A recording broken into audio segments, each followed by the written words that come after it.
Imagine this. You're sitting at your table, opening your bank statement. There's money left. Not a fortune, but enough to breathe. And then a thought strikes you. Should I pay off some of this debt? Or should I keep this cash and invest it? It sounds simple, but this decision can define the next 30 years of your financial life. People often talk about good debt and bad debt, but the truth is, most people are never actually told what good debt really means.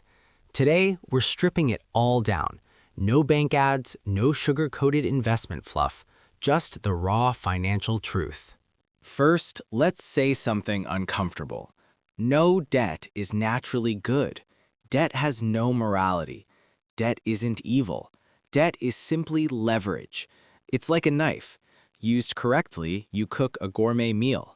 Used incorrectly, you bleed. The problem isn't the debt itself. The problem is the person using it. Most people don't fail because they borrowed money. They fail because they borrowed without understanding what they were doing. A loan is only considered good debt when it meets 4 conditions simultaneously. 1. It creates long-term value. Real estate that appreciates, assets that generate cash flow, or education that genuinely increases your earning power. If the debt doesn't help you make money or hold value, it isn't good debt. 2. Low and stable interest rates. Think of a 3 to 5% mortgage. When your interest rate is lower than or near the inflation rate, you are effectively paying back the debt with money that loses value over time. That is why smart players in the US don't rush to pay off their homes. 3. Cash flow strong enough to survive a crisis. If losing your job for 3 months means bankruptcy, or if debt payments exceed 40% of your income, that debt is poison, no matter how low the interest rate is. Good debt must be able to withstand a storm.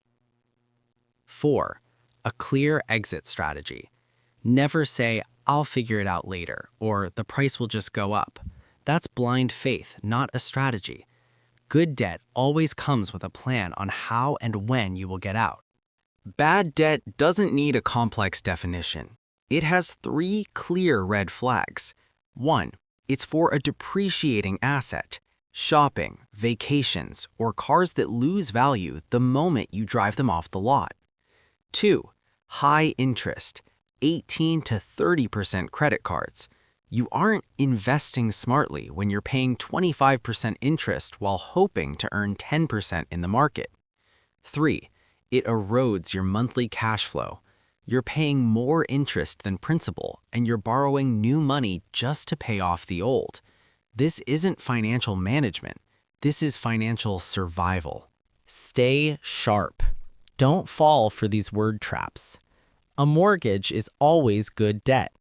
False if you bought more house than you can afford.